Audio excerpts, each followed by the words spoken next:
Istrimu cantik ya katanya. Boleh kawin untuk aku. Ketika digorok, saya lakukan itu. Ada nih bekasnya masih ini. Saya tidak ngomong bohong.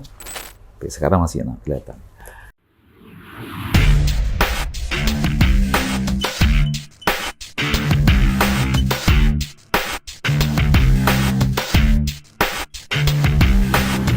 Pada tahun 1974, konflik ini mulai muncul dan menjadi ketegangan di hati setiap orang yang ada. Bukan hanya orang yang ada, tetapi juga saksi bisu yang telah menyaksikan kejadian mengenaskan tersebut. Nah, pada hari ini kita akan membahas tema tersebut dan mengundang salah satu korban yang telah terkena dampak tersebut. Bang Dede, atau nama aslinya adalah Bang Dede Hanafi, yang biasa dipanggil Bang Dede. Halo Bang, gimana kabarnya pada hari ini?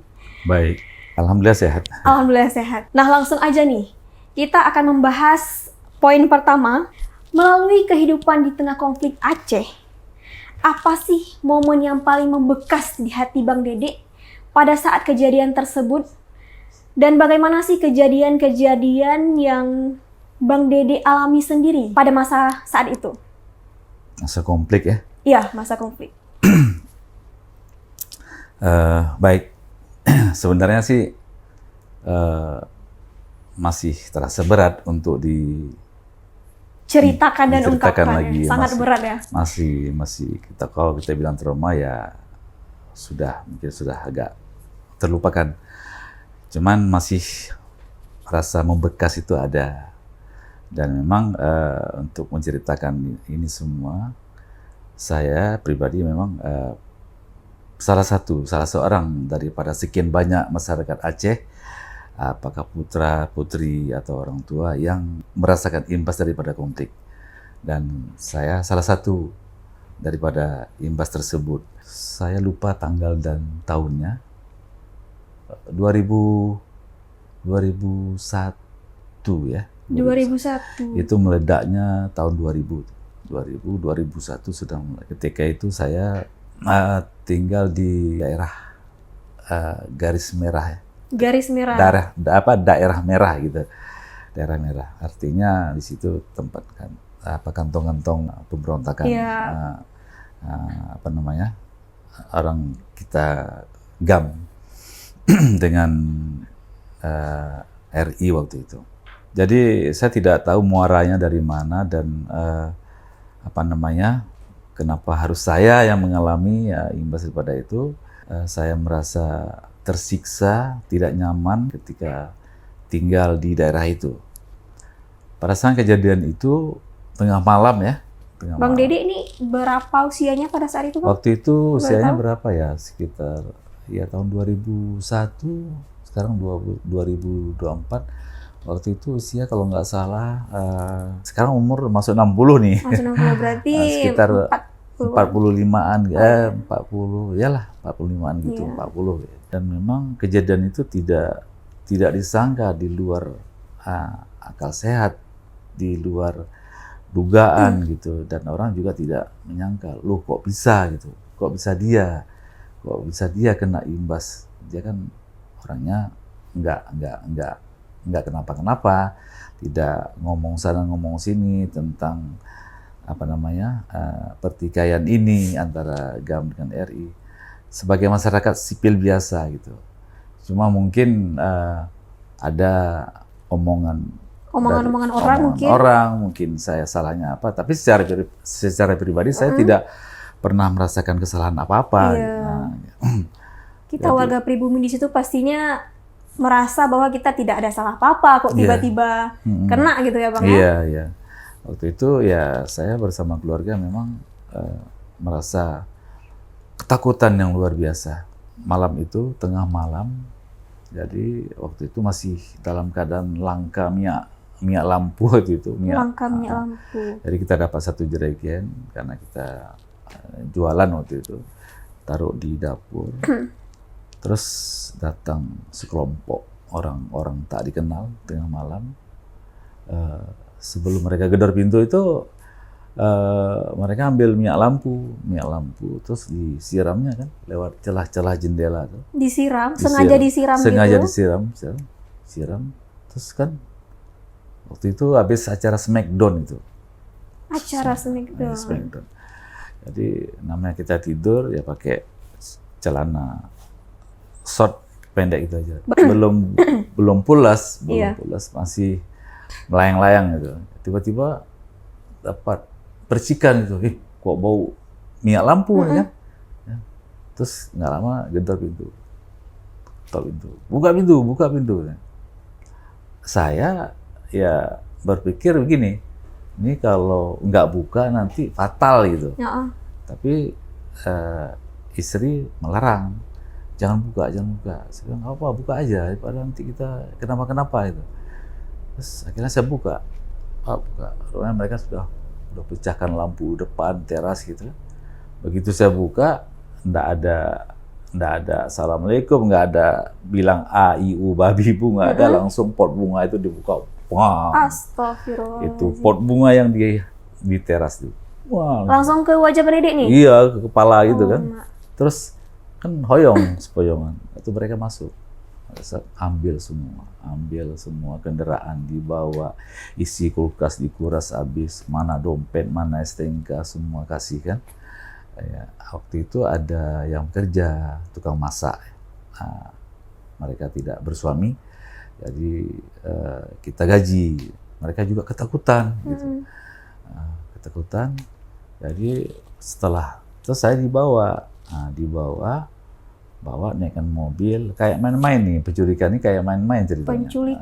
Pencurian, perampasan gitu. Penjarahan ya. Iya. Jadi udah diambil semua. Waktu itu kebetulan kita baru pulang dari Medan, baru belanja satu set sound system, itu kursi gitu kan. Jadi ya udah semua dibawa sama mereka, dibawa semua. Nggak apa-apa lah. Mungkin kita kalau ada rezeki bisa cari lagi. Beli lagi. Udah dibawa, terus saya dibawa. Berarti Bang Dedi disandra juga pas malam itu? Iya, dibawa terus naikkan mobil kita sendiri dibawanya. Karena mereka mungkin ada yang nggak bisa bawa mobil, udah nabrak aja tuh belakang, nabrak kolam ikan lele, tabrak pohon-pohon karena memang banyak pohon-pohon, tabrak. Akhirnya sampailah ke Jalan Hitam. Tunggu si A, tunggu si B, gitu. Rame orang tuh. Lalu jalan mobil sampai masuk ke sebuah kampung. Saya tahu semua daerah itu, saya tahu kemana dibawa. Ini sebelum dia tutup mata, saya ditutup mata. Berdiri di samping lapangan, mereka meeting di tengah lapangan. Mungkin begini, menurut saya itu. Ini kemana kita bawa? Di mana kita habiskan dia, kan gitu. Nah gitulah. Tapi memang seyakin-yakinnya, al-haqul yakin. Nggak ada gentar, nggak ada takut sedikit pun. Cuma saya tanya, mau bawa kemana saya? Nanti jawabannya di sana katanya. Oh ya udah, duduk mobil sendiri. Lalu setelah dengar mereka meeting di sana, mereka bubar, naik balik ke mobil. Yang di belakang ini tetap satu orang pegang pedang panjang di belakang. Mungkin takut saya lari gitu. Terus datang kawannya, yuk kita berangkat. Start, nggak mau hidup mobilnya. Ya kita yang punya mobil kan tahu salahnya. Makanya saya bilang tadi seperti main-main menjelikan ini. Gitu. Iya. Biar saya start, saya tahu salahnya. Ya udah saya ketek sedikit, hidup. Kenapa Bang Dedek mau hidupin? Ya udah, pikir ya biar cepat selesai lah gitu kan. Kayak santai banget ya. Maksudnya ini mobil Bang Dedek nih. Mereka nggak bisa hidupin. Iya. Malah kayak komedi pula ya. Mana nih nggak bisa dihidupin nih, biar saya yang hidupin. Yang disandra yang hidupin. Berarti dibuka lagi nih? Ya, belum. Ini belum. Begitu udah start hidup, barulah diikat tutup mata. Udah tahan ya tutup mata. Mungkin itu salah satu jilbab, jilbab atau kain apalah gitu, tutup mata, pengikat matanya. Tutup, udah. Hidup, mobil jalan. Saya tanya, mau bawa kemana saya? Nanti di sana jawabannya. Udah berangkat sampai sama kampung, ya perkampungan juga, masih jalan hitam Banda Aceh Medan. Parkir mobil di pinggir jalan. Terus saya dinaikkan motor. tarik 3 lagi. Tarik 3. Menuju ke tempat markas mereka lah gitu. Bang Dede tahu nggak mereka orang mana? Dari aksen bicaranya? Oh ya, mungkin? tahu. Dari mana? Mereka juga pribumi. Mungkin karena mungkin bagi mereka nih perlawanan dengan pemerintah ini suatu kebanggaan. Jadi mereka gitu. ikut-ikutan juga mau gitu kan. gitu. Bangga mereka. Terus saya dibawa naik 3. Mm-mm. Daerah itu saya ingat saya pernah bawa anak-anak teater ke daerah itu. Oh ya? Latihan alam. Berarti pas masa itu Bang Dede ini udah main teater masih aktif. Udah lama banget. Terus membina anak-anak arun itu. Terus latihan alam. Jadi di situ mayoritas masyarakat di situ ayam potong kerjanya. Piara ayam potong. Ternak ayam potong. Jadi kan malam tuh. Begitu sampai itu turun, dipegang tangan, jalan. Wah, ini pasir nih. Hati berkata-kata terus, ini pasir, berarti ini pantai nih, laut. Mereka sudah menunggu di situ. Sudah terbentuk opini kecil di sini mereka. Ya, sana 3 orang, sana 4 orang, rame lah. Udah dihadirkan saya di depan itu. Disitulah saya diintegrasi. Ditanya, bodoh kau katanya. Kemarin malam kenapa kau lapor sama aparat? Mereka sudah pernah datang sekali. Oh gitu. Sudah pernah menyantroni rumah sekali, tapi nggak jadi masuk. Nggak jadi masuk karena Bang Dede nggak ada di rumah atau gimana? Mungkin atau apalah ya. Oke. Nah, setelah itu saya bilang saya tidak pernah lapor, nggak pernah lapor bahwa rumah saya pernah disantroni maling atau orang jahat. Ya, terus bermacamlah pertanyaan-pertanyaan itu. Ini kalau kami lepas nanti masih mau pulang? Oh ya mau, saya bilang, karena ya belum sanggup beli rumah. Terus ditanya lagi, istri kok cantik ya? Istrimu cantik ya katanya. Boleh kawin untuk aku? Boleh, saya bilang boleh. Kita mau jawab apa coba? Nyawa kita ada di ujung rambut, ada di ubun-ubun. Salah-salah jawab bisa-bisa langsung. Istri kok cantik ya? Boleh nggak kawin sama aku? Oh boleh kalau dia mau.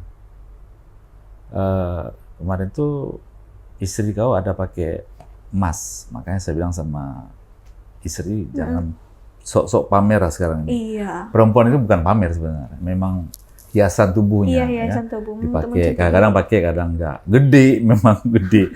Bercahaya, menantang, mengundang. Iya. Jadi saya bilang satu hari, saya bilang ini sekarang suasana sedang gawat. Buka, simpan.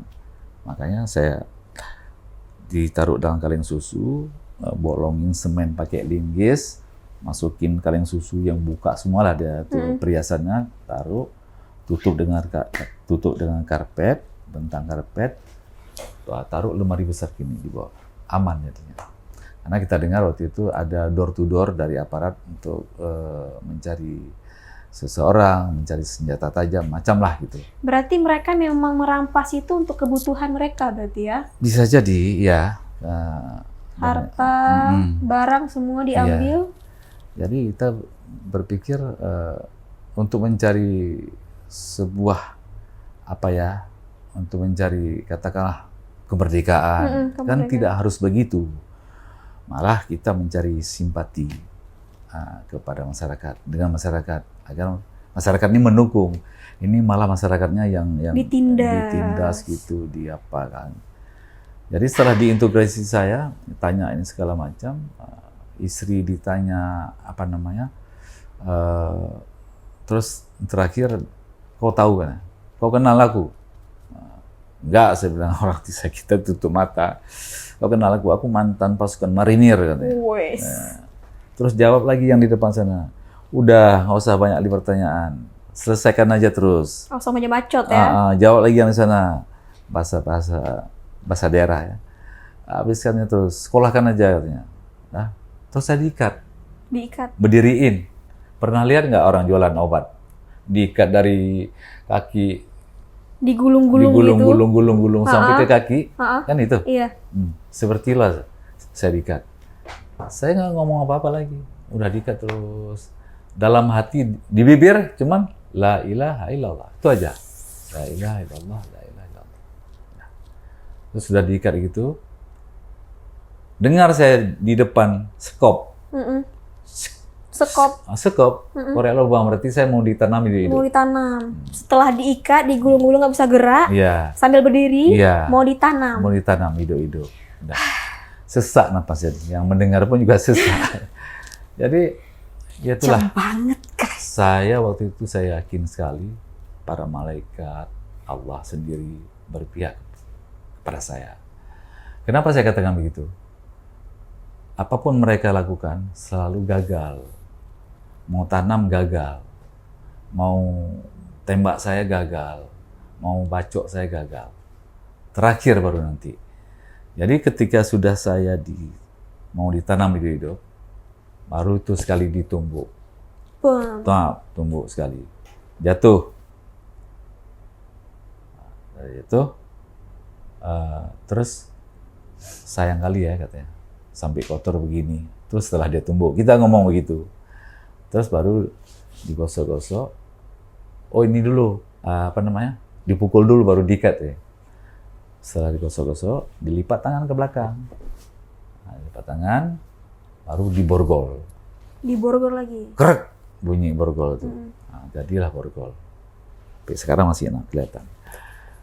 Terus udah diborgol, baru diikat. Diikat, tadi cerita tadi diikat, udah diikat, baru mau ditanam hidup-hidup. Dah, setelah mau ditanam hidup-hidup, buka lagi talinya. Dibuka lagi Nggak talinya? jadi ditanam hidup-hidup. Nggak jadi. Ini saya garis besarnya aja. Sebenarnya nggak sanggup sih, berat sekali mau menceritakan kembali. Memang ini masa lalu. Sebenarnya saya malas untuk menceritakan. Mengungkit kembali. Mengungkit kembali. Jadi ya udah dilepas kembali ikatannya. Mungkin mereka punya rencana lain. Terus bawa dia lagi katanya. Bawa naik motor lagi. Naik motor lagi. Mungkin mereka nih pengen ngerasain kayak Bang Dede itu harus nampak menderita ya. Kan tadi pas kesempatan mau disekop nggak jadi. Alah nggak usah inilah, dia nggak takut. Yeah. Mau ditanam, kok dia malah biasa aja ya, pasrah aja gitu ya kan. Oh nggak cocok nih. Berarti dia niatnya mau nyiksa atau kayak mana nih? Iya, seperti saya mau katakan menyiksa tadi. ya Bang ya? Ada rasa punya rencana lain. Punya rencana dan lain.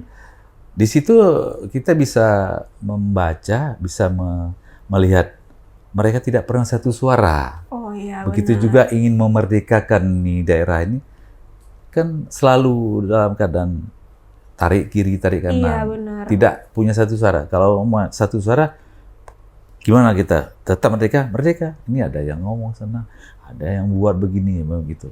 Dari situ kita bisa melihat tidak satu suara, tidak kompak. Tidak kompak. Dengan masyarakat sendiri, tidak minta didukung, support gitu kan. Jadi ya udah saya dibawa lagi pakai motor. Dibawa lagi. Saya sempat dengar jangan jalan tadi, ada intel lewat. Gitu. Jangan bawa dia jalan tadi, jalanlah lewat tambak ikan. Jalan pintas. Jalan tambak ikan. Saya ingat kata-kata mereka tadi, kalau kami suruh pulang, kalau kami bebaskan masih mau pulang nggak? Mau. Saya bilang mau. Atau saya masih belum sanggup beli rumah. Saya bilang. Ya udah dibawa. Oh berarti ini saya disuruh pulang. Dibawa tahu kemana?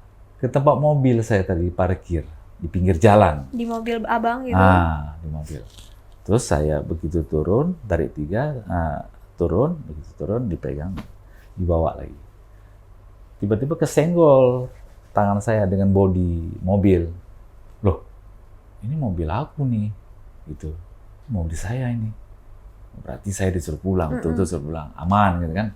Alhamdulillah jumpa kembali dengan keluarga.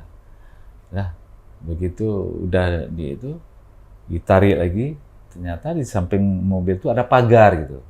Nah, sedang saya menghayal, ini saya pulang ketemu keluarga. Keluarga. Tiba-tiba kayu ya tidak besar-besar kali lah, besar betis lah ya, besar betis, tapi kayunya kayaknya tidak keras. Tiba-tiba saya dihantam kepala saya. Wam, dihantam. Kita dalam posisi mata tertutup, jangankan dipukul begitu, ditolak gini aja hoyong gitu. Iya, benar. Apalagi Dipukul kayu, dihantam pakai kayu itu. Bam, terputar saya. Terputar, bab jatuh. Disitulah saya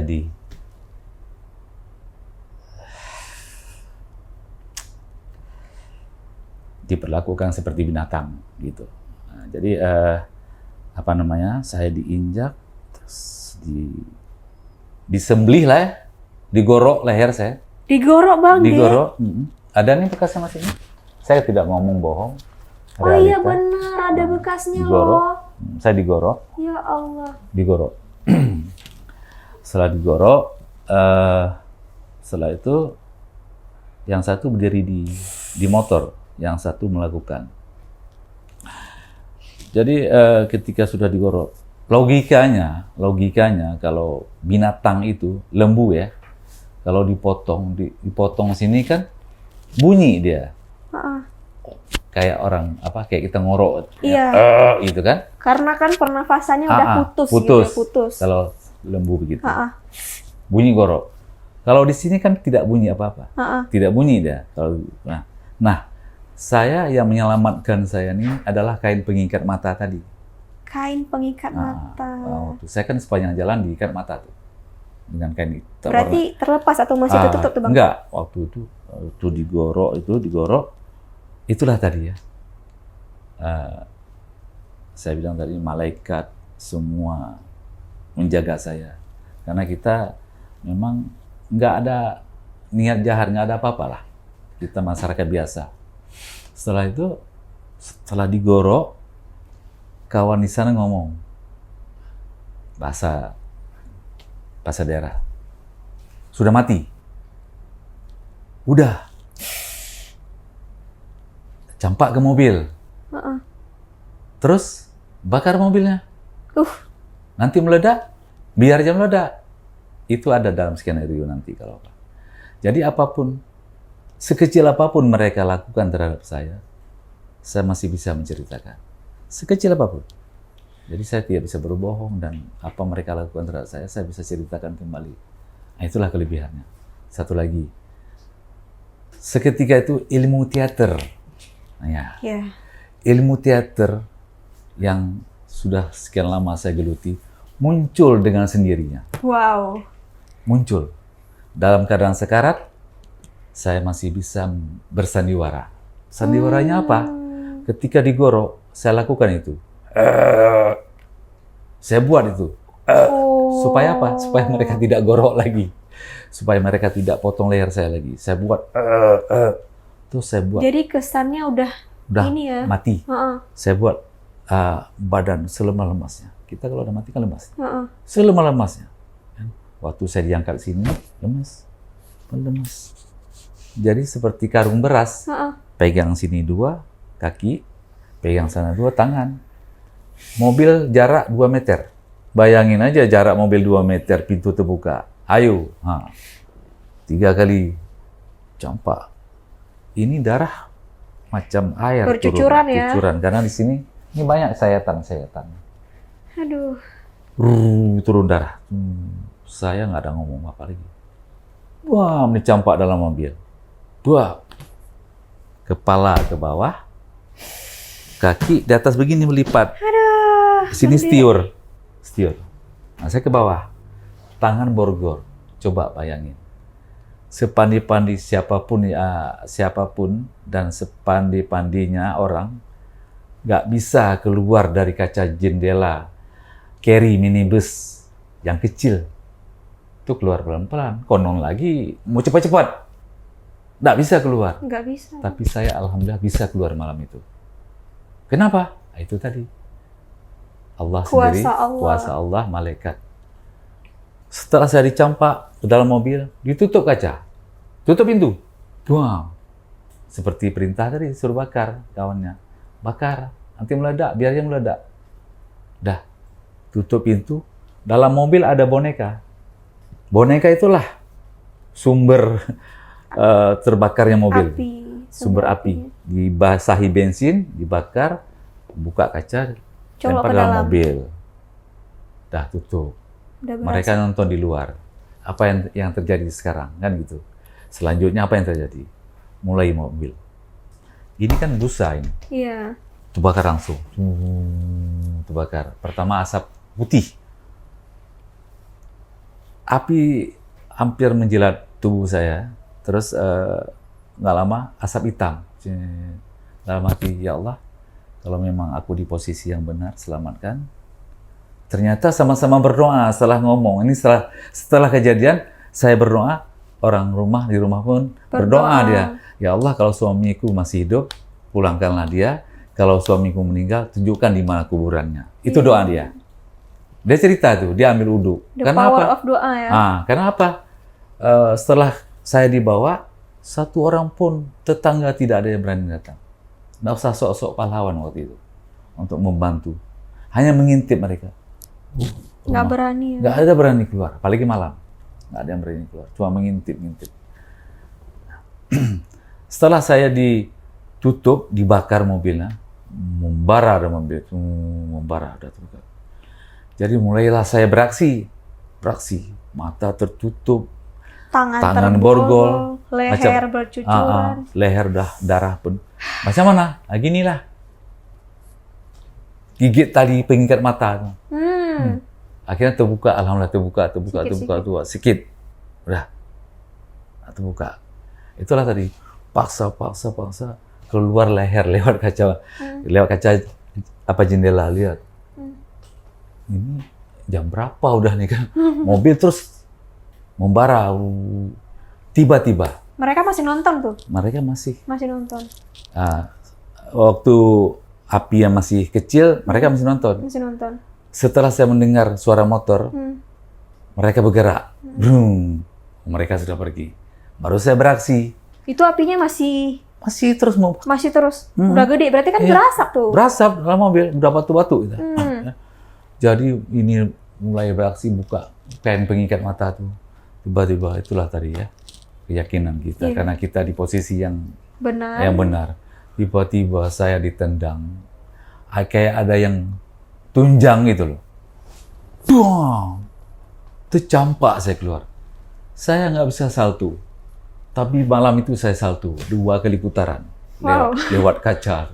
Masya Allah. Mukjizat luar biasa. Mukjizat. Saya ditendang. Ini betul, serius saya ngomong. Saya ditendang, ditendang. Keluar lewat kaca tuh. Salto saya. Padahal kacanya belum terbuka ya? Terbuka ya Masih sedikit terbuka. Masih ya nggak lewat kali lah badan. Kaca mobil kiri kan kecil. Salto saya 2 kali. Udah di badan jalan saya. Macam Superman. Dah. Mana aku nih? Masya Allah. Mana aku nih kan? Mana aku? Saya lihat dalam hati, aduh, walaupun mobil butut, harta satu-satunya udah jadi arang dalam hati. Ya udah, kan? Bisa lihat, kok dari sini ya? Alhamdulillah lah. Lari. Kira-kira jarak 10 meter saya lari, meledak mobil. Duh, ban 4 meledak. Dam. Kalau meledak tuh saya masih di dalam gosong dong. Iya. Harta bisa dicari, tapi nyawa yang paling berarti. Iya. Bang Dek, tapi kan ini masih berdarah ya Bang Dek ya? Itu abang sanggup larinya? Nah itu dia. Jadi Allah Maha Pengasih, Maha Penyayang, mendengar, mengabulkan doa-doa saya. Saya seperti kayak ditambah kekuatan luar biasa malam itu. Luar biasa. Setelah saya lari, saya lihat mobil saya udah terbakar. Saya berpetualanglah dalam sebuah kampung yang sangat luas. Saya orangnya dengan manusia tidak begitu takut, tapi takut dengan makhluk halus. Saya takut hantu. Jadi malam itu kampung tuh gelap luar biasa. Gelap gulita. Malam tuh kampung luar biasa gelap. Kejadiannya sekitar jam 2:30 itu. Tengah malam banget ya, pagi. Jadi saya minta bantuan. Saya gedor rumah, mungkin sekitar 11 atau 12 rumah. Saya ketok. Saya minta dibuka borgolnya aja dulu. Buka borgol. Karena udah nggak tahan lagi. Mau cakap pipis pun sudah penuh. Mau pipis dalam celana, karena nggak pernah pipis dalam celana, nggak keluar. Nggak bisa memang, nggak Kan? bisa. Nggak bisa keluar. Jadi ya udah, siapa saya minta tolong? Saya gedor rumah. Mereka tahu di situ memang daerahnya sangat gawat. Nggak ada yang membuka, Bang. Nggak ada yang mau buka pintu. Jawabannya senada semua. Tidak berani kami, cari rumah lain. Ketok rumah ini, tidak berani kami, cari orang lain aja. Satu rumah akhirnya dibuka. Orang tua udah jompo. Laki-laki, perempuan? Yang buka perempuan. Perempuan. Nenek-nenek. So, katanya. Siapa? Saya, Nek. Minta tolong, Nek, kalau ada bapak, saya minta tolong buka. Oh, nggak ada. Kami nggak ada anak. Kami cuma berdua tinggal sini. Oh, ya udah, Nek. Tutup pintu. Dah. Akhirnya saya mendengar ada suara motor. Rupanya mereka itu tahu saya belum mati. Oh, Masih dikejar terus. berarti mereka balik lagi mungkin Balik untuk lagi. ngecek ya? Mencari. Dia belum mati. Cari. Lalu saya lihat di situ kan yang seperti saya bilang tadi mayoritas ayam potong ya. Iya, yang potong. Saya masuk ke ayam potong itu. Saya buang badan. Karena saya dengar suara Honda tadi, suara motor tadi. Saya buang badan. Melorot saya ke sana. Tak. Ribuan ayam itu. Kalau ayam itu, binatang itu, biasanya setahu saya, kalau manusia masuk, apalagi tengah malam, ribut. Ribut. Ribut Iya. kan? Ini saya nggak ada yang bersuara satu ayam. Masya Allah. Gitu kan. Masuk. Begitu saya masuk, diam semua. Naik di kepala saya 1, 2, Di badan. 3, 4, entah 5 gitu. Saya udah terlentang. Entah saya buang badan di tai, baju kan dia tai Pastinya. ayam itu saya nggak tahu lagi lah kan. Iya. Yang penting saya selamat. Lewat Honda Supra itu, lewat. Kan? Alhamdulillah selamat saya. Disitulah saya menangis. Makanya dalam naskah kemarin itu yang dibuat sama kawan, diajukan ke Jakarta itu. Dialog dengan ayam itulah yang membuat inspirasi. Saya berdialog sama ayam. Terima kasih kawan, saya bilang. Kau telah menyelamatkan aku. Kalau kalian bersuara malam itu, mungkin nyawa saya pun melayang. Artinya begini, kalau ketika saya buang badan, saya masuk, ribut ayam tuh, yang naik Honda itu pasti berhenti. Iya, Dia langsung. tuh dalam kandang ayam tuh, kan gitu. Iya, langsung ketahuan, Om. Ketahuan. Nah, disitulah saya menangis. Di situ saya nggak tahan. Dah, akhirnya saya keluar, saya tutup pintu pagar, saya jalan lagi dengan niat yang minta bantuan. Mana ada manusia satu orang pun nggak keluar. Udah jam 3, setengah 4 gitu. Jam 3 pagi coba. Orang lagi anak-anak tidur, saya sendirian. Satu lagi mukjizat. Saya cari ke sana kemari bantuan nggak ada. Jalan lagi saya di perkampungan itu. Anda tahu nggak pokok yang bikin tikar itu apa namanya? Pandan. Pandan berduri. Daun pandan, ya. Pandan berduri itu yang bisa bikin tikar. Dia kalau tumbuh itu satu kelompok-kelompok. Jadi ada satu kelompok, satu tumpukan besar. Itu pandan berduri. Kalau suka pelet ya? Ya. Iya. Tapi bahasa Acehnya. yang duri, yang untuk bikin tikar. Oh iya benar-benar. Yang dikeringin dulu baru dibikin tikar ya? Iya, itu dia. Jadi pokok pandan itulah. Begitu saya dengar Honda, suara motor itu, suara motor. Saya buang badan lagi dalam pokok pandan berduri itu. Saya buang badan, dalam pokok pandan itu yang lebat sekali. Tapi apa? Saya nggak ada bekas, nggak ada terasa tertusuk duri itu, saya tidak terasa. Masya Allah.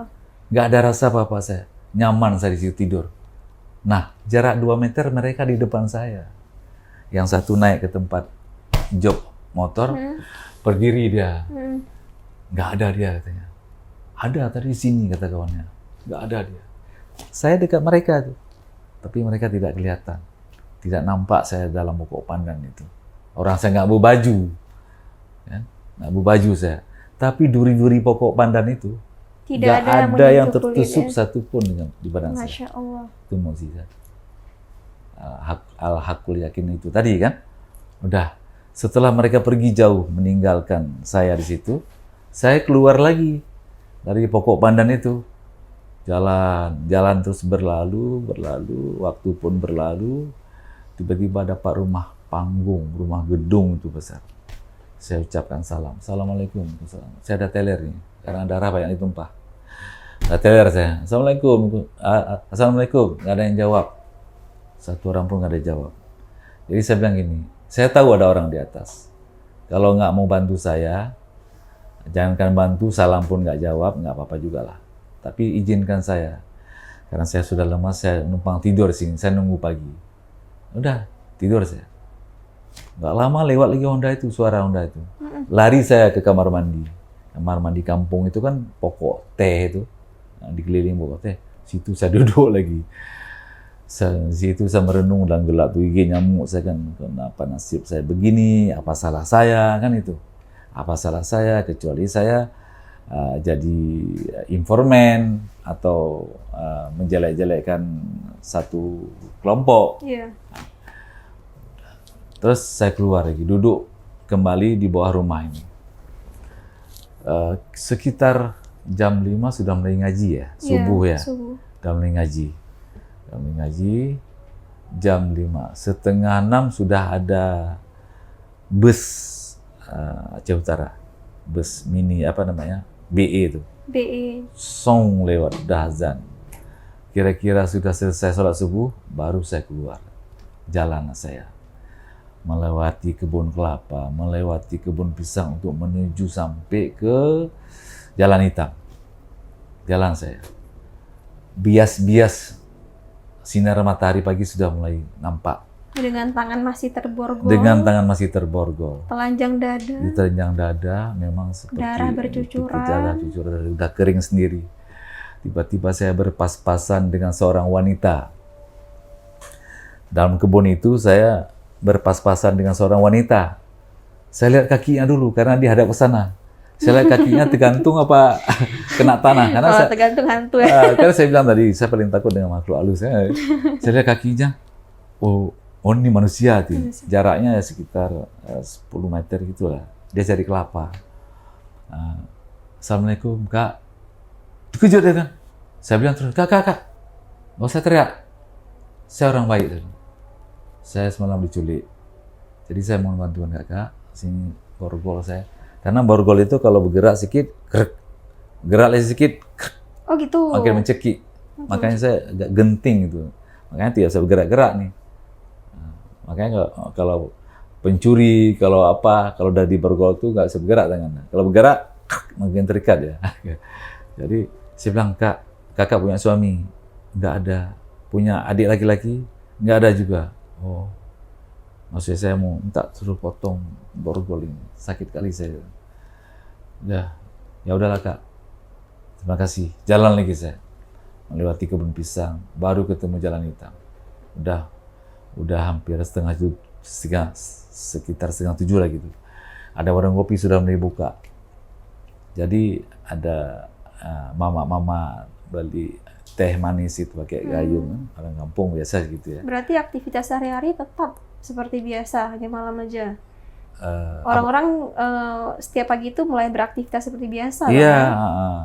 Ketika saya dekat dengan warung kopi kan ditanya, kemana Pak? Mau kemana? Dari mana? Saya bilang, saya semalam diculik. Tinggalnya di mana? Di Simpang itu saya. Simpang Kakak. Oh, ya udah. Duduk di sini, dikasih air teh, mana kita mau minum. Atau dikasih minum. Salah seorang mama Udin. Saya nggak mama angkat. Bang Ade katanya kan? Bang Ade, kok bisa di sini? Iya, semalam saya diculik. Masya Allah. Istri di mana? Keluarga di mana? Di rumah. Aduh, panik dah. Aduh, gimana ini begitu. Udah susah. Ada nyak-nyak lagi kan? Tolonglah nih, kok anak angkat saya begini. Kenapa? Oh, mungkin bapak itu semalam ketok rumah saya. Oh, rumah saya juga diketok. Rumah saya juga diketok. Jadi banyak rumah-rumah yang diketok, Iya. yang punyanya ada di situ. Iya. Kan? Oh, udah cemas. Nah tuh, udah nggak jadi beli kopi lah tuh Mama Sidin ini kan. Udah lari sana. Entah di mana dia dapat kain putih. Kalau di kampung apa namanya tuh kain basahan ya. Kain basahan. Tuh diambil, ditutup badan saya. Dilihat darah udah kering. Tutup badan saya. Udah macam orang umroh ya, tutup. Duduk saya udah kayak gam cantoy. Dikasih kopi, dikasih mana mau kita minum ya. Pikiran udah Melayang. sayang. Udah tuh ya udah duduk, datang Geci kalau nggak salah. Di mana tinggal Pak? Di Simpang. Ya udah, kau pergi jemput keluarga dia. Keluarga orang ini pergi utusan ya, suruh jemput. So saya bilang nggak usah. Saya tidak mau merepotkan orang dan saya masih sanggup pulang. Cuma saya minta tolong stop angkutan aja, biar saya pulang diri. Oh nggak bisa. Itu tangan masih di borgol? Masih. Masih di borgol? Masih. Nggak bisa. Ini tanggung jawab kami di sini katanya kan. Nggak bisa. Nggak apa-apa Pak, saya pulang diri. Nggak, harus jemput. Jangan. Nggak dengar juga Pak Geci ini kan. Saya bangun, saya bilang minta tolong jemput stop angkutan. Kan nggak mungkin saya stop pakai kaki. Orang tangan saya di belakang nih, borgol. Akhirnya pas lewat angkutan satu kan, Sudaku itu kan, berhenti kosong. Close money, udah naik terus saya.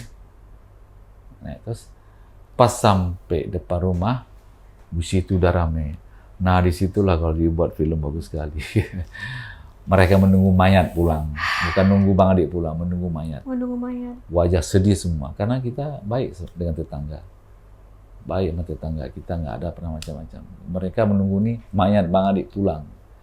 Pas saya turun Sudaku, ada salah seorang tengku pimpinan daya di situ. Saya tegur, terkejut dia. Assalamualaikum, tengku. Balik badan. Oh, Bang Adik.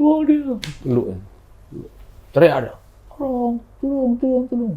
Di situ sudah ada PNI siap dengan tandunya.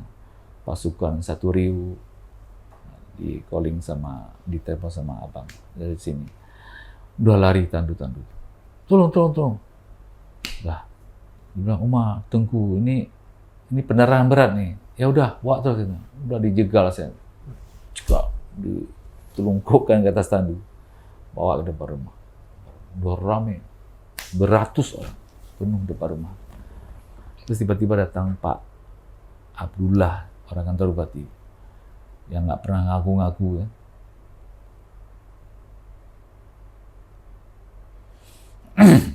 Jangan bawa dulu katanya. Terus dia pulang diambil apa? Gunting pokok teh itu yang besar. Jangan bawa dulu abang saya katanya. Nggak pernah dia ngaku abang. Mungkin umur sebaya. Nah, kita bertetangga kan nggak pernah cekcok. Pulang ke rumah dibawa pokok teh. Dengan gunting pokok teh itulah diputusin di borgol rantai itu. Tak, das. Baru lega. Pam. Lemes banget. Nah, udah lemas. Bayangin aja dari semalam begini terus tangan. Udah lega. Tapi gelangnya masih lengket. Rantinya aja yang putus. Udah. Keluarga sudah lapor ke polsek. Sampai polsek dimarahin dia. Kenapa baru sekarang lapor? Bang Adik di mana sekarang? Orang polisi itu kita kenal semua. Pernah bertetangga sama di polsek itu. Bang Adik mana sekarang? Ya udah dibawa. Kenapa baru sekarang lapor? Loh, kok marah-marah pula? Sama Ija katanya. Ini mau pulang nggak ada uang lagi. Mau cakap ketinggalan ceritanya. Waktu saya di Santro ini pertama tuh ada hasil jualan, terus dipisahin uangnya, masukin kantong kecil, ke dompet kecil, mau cakap kasih masuk ke apa namanya? Ke tempat paling aman Ke ya. tempat paling aman di sini kan. Jadi dia berharap gini, kalau nanti siapa tahu dibawa ke gunung adalah jajan anak-anak. Ketika diteror dia, mana mas? Nggak ada. Mana uang? Nggak ada. Dirogoh-rogoh. Ke sana dirogohnya. Oh iya. Di sana Semua rogoh. diperiksa ya. Sana rogoh. Dapat dompet. Ini apa katanya? Bam. Tampar. Coba biadabnya lebih biadab daripada PKI. Zaman PKI dulu. Gitu. kita tidak bilang siapa pelakunya, ya kan? Jadi sebagaimana tadi ceritanya Sampai di rumah lemes. rumah sudah dibawa ke rumah. Terkapar. Dah nggak lama keluarga pulang, istri pulang dari polsek buat laporan. Laporan polisi. Dilihat saya udah di telungkup di atas tandu, ambulan udah siap standby, udah wartawan datang foto-foto. Terus pingsan dia sebentar, itu istrinya pulang, itu lihat pingsan, tunggu sadar dulu baru kita bawa. Nggak lama sih pingsan, sebentar, entah 5 menit gitulah. Sadar ya, nggak sadar, baru dilihat, sadar, udah dibawa, udah kayak abang kami bawa, kakak nyusulnya, bawalah ke rumah Dibawa sakit. ke rumah sakit. Arun dulu. Di mana? Di Arun dulu, rumah sakit Arun. Rumah sakit Arun, sampai sana baru disterilkan, dibersihin.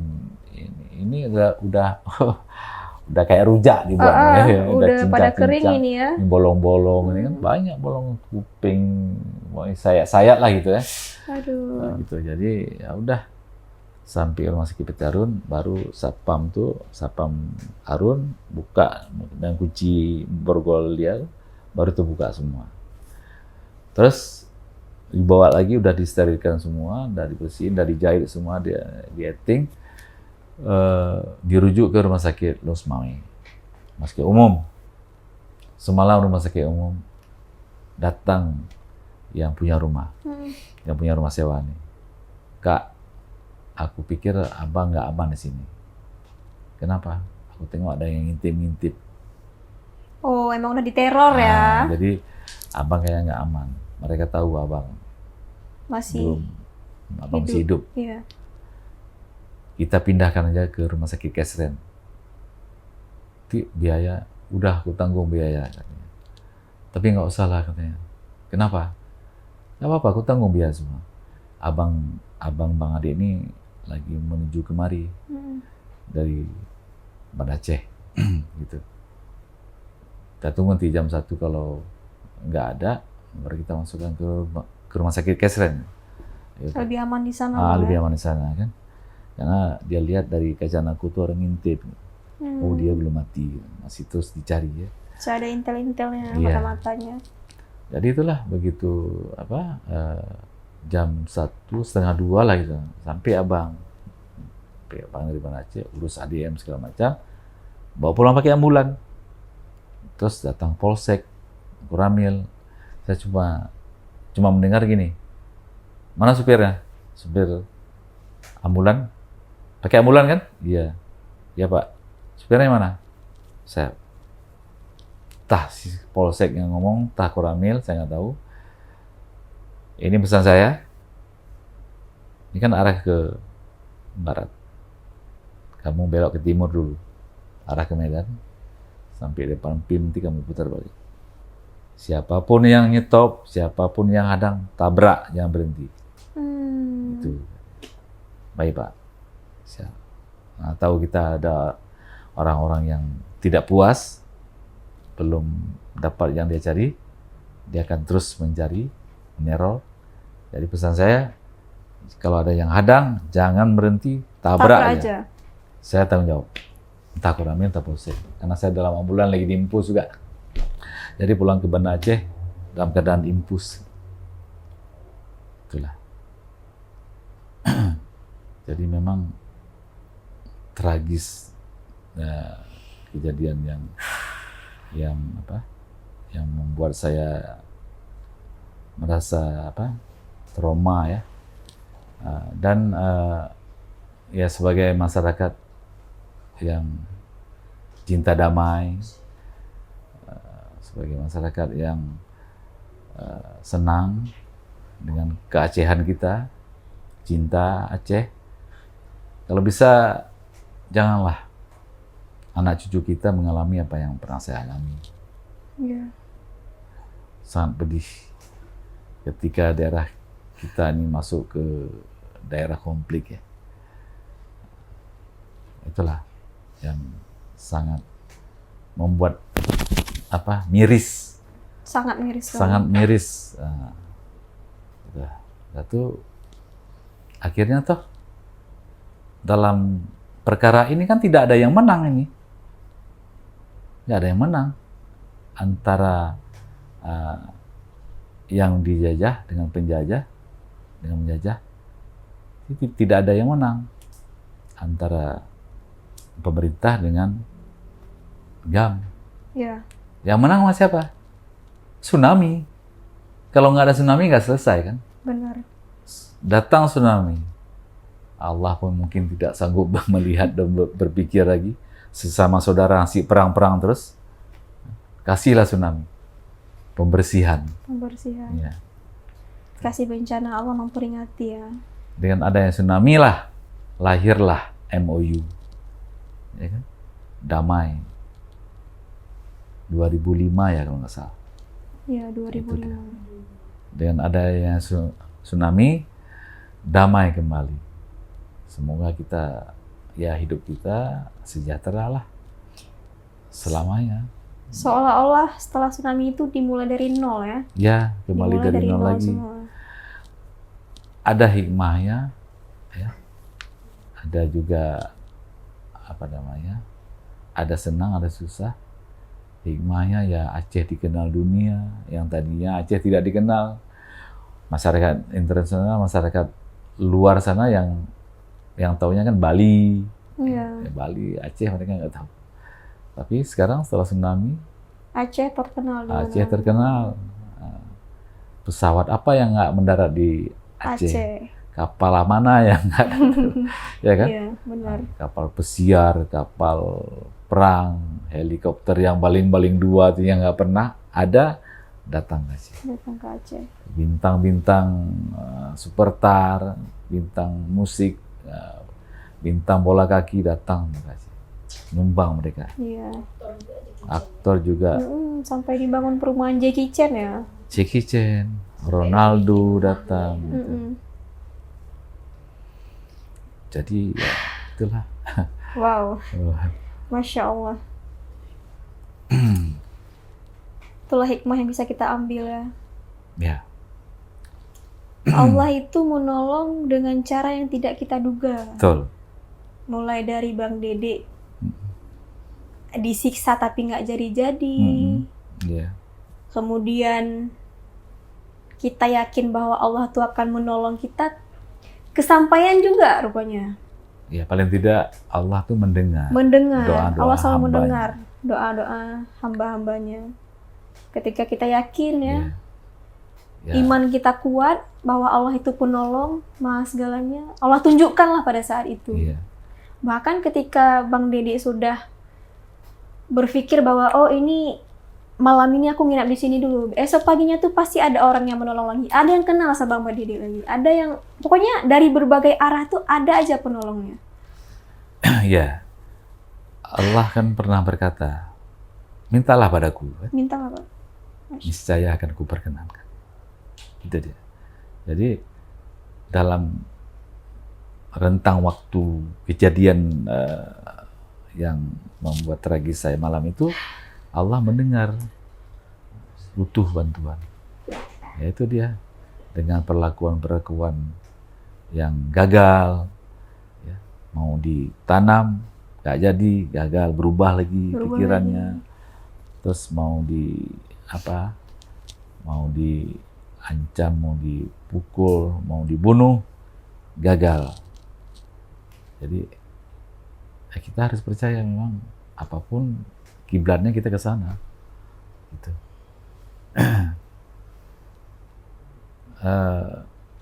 Setahun setelah kejadian itu belum bisa untuk menceritakan dengan leluasa seperti ini, nggak sanggup.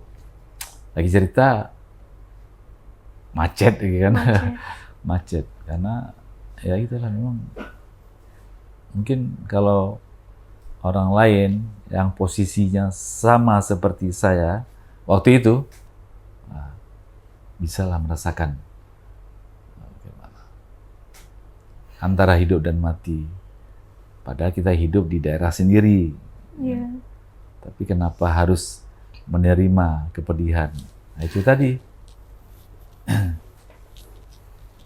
Karena memang kalau satu daerah yang mengalami konflik intern, ya, perang saudara misalnya, gitu, memang sangat sedih, kucar kacir. Itu baru perang kecil ya, apalagi yang besar, perang dengan negara-negara lain. Ini kita perang sesama.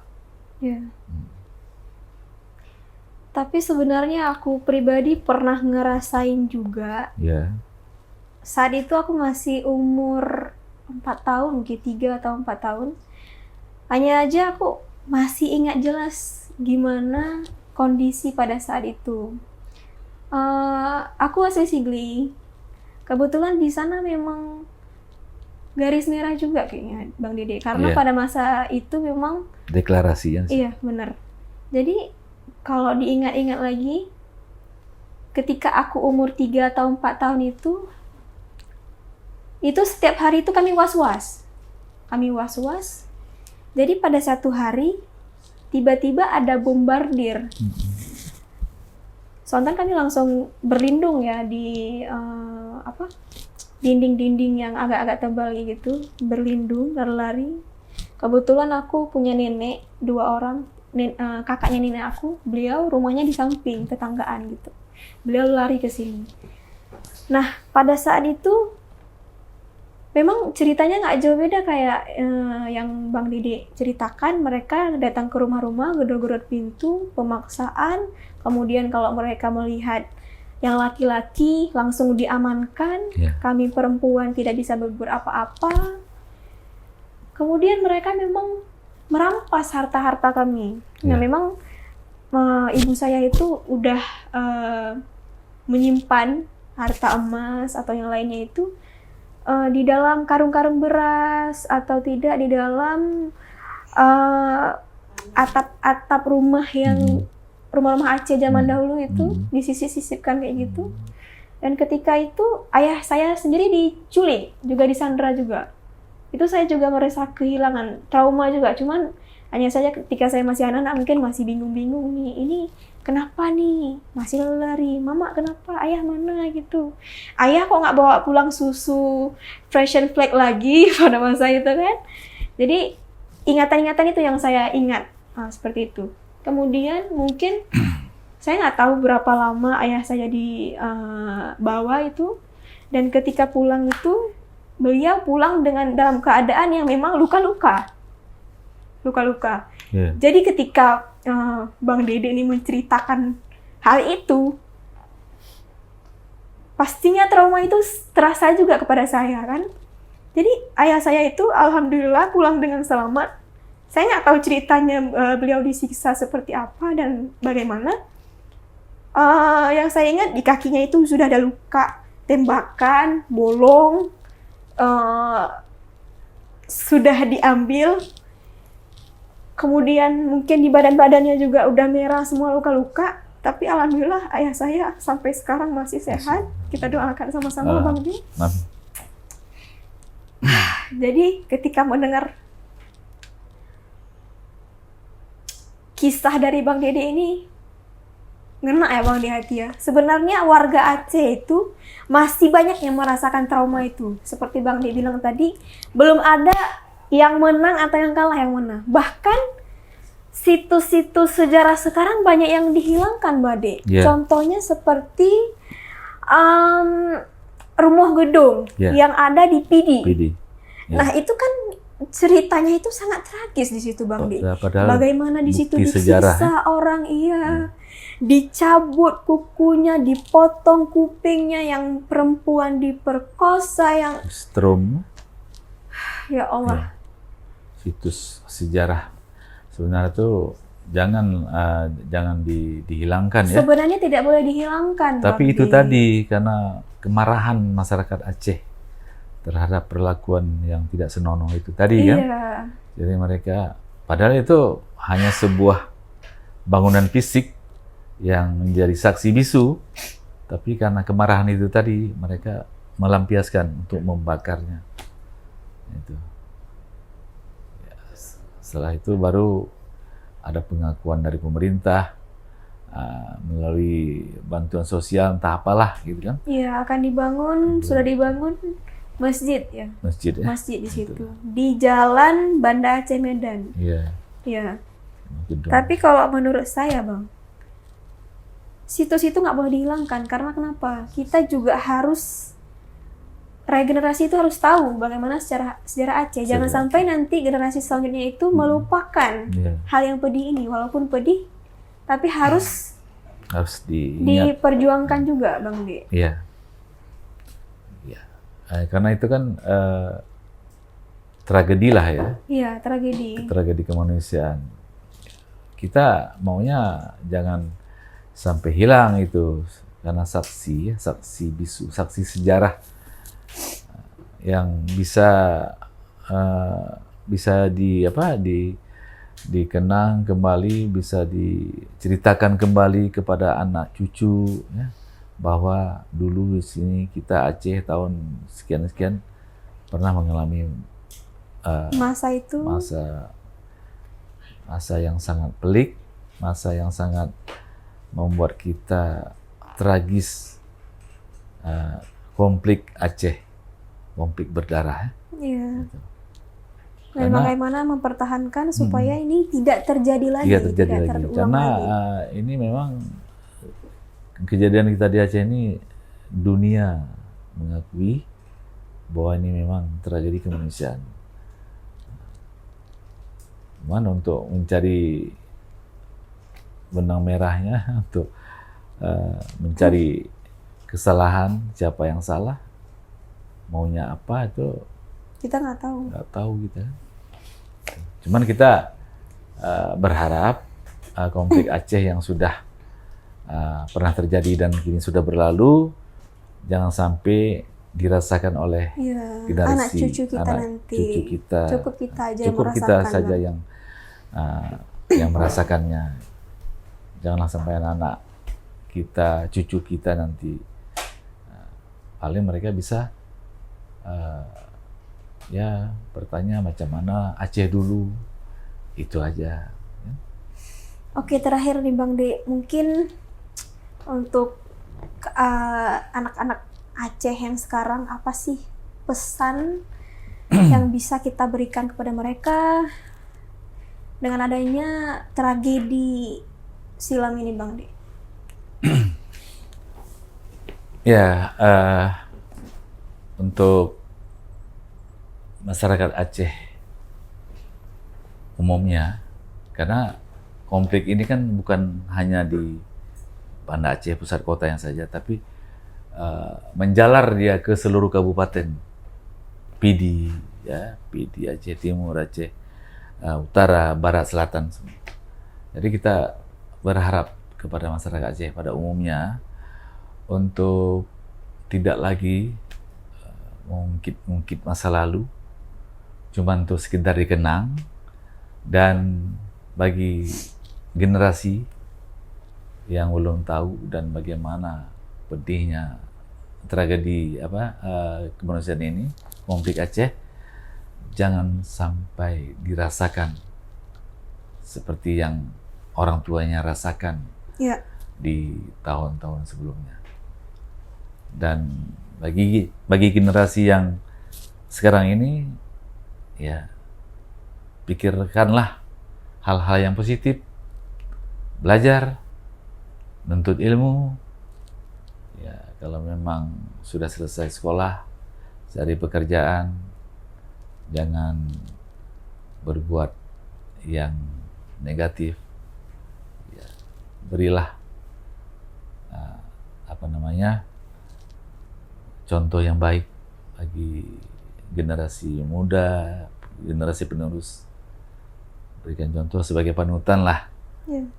Dan begitu juga bagi orang-orang ini, bapak-bapak kita yang berperan di instansi, para pemimpin agama, ulama, ya. Berikanlah penyuluhan-penyuluhan yang sifatnya positif agar Aceh ke depan lebih baik, agar Aceh ke depan lebih bermartabat gitu. Ya. tidak ada lagi yang harus diperebutkan, tidak ada lagi pertikaian, tidak ada lagi yang macam-macam lah gitu. Tapi jalanlah dengan jalan yang baik, jalan yang diridho Allah untuk mencapai masa depan yang lebih baik bagi nusa dan bangsa. Aceh khususnya. Aceh khususnya. Saya kira itu aja. Iya Bang D. Nah, melalui kisah ini, kami ingin mengajak penonton semua untuk membuka hati dan pikiran bahwa konflik ini adalah pelajaran dan perjalanan yang panjang untuk bangsa Aceh sendiri. Bagaimana kita bisa memaafkan, mengampuni, dan memperjuangkan kembali bangsa Aceh ini untuk lebih baik ke depannya. Dan untuk generasi penerus, bukalah mata dan pikiran kalian. Dan ayo sama-sama kita memperbaiki Aceh untuk lebih baik dan lebih berjaya suatu saat nanti. Saya Anissa Ode, pamit undur diri. Sampai jumpa lagi di podcast Jambu Kreatif. Bye-bye. Wassalamualaikum warahmatullahi wabarakatuh.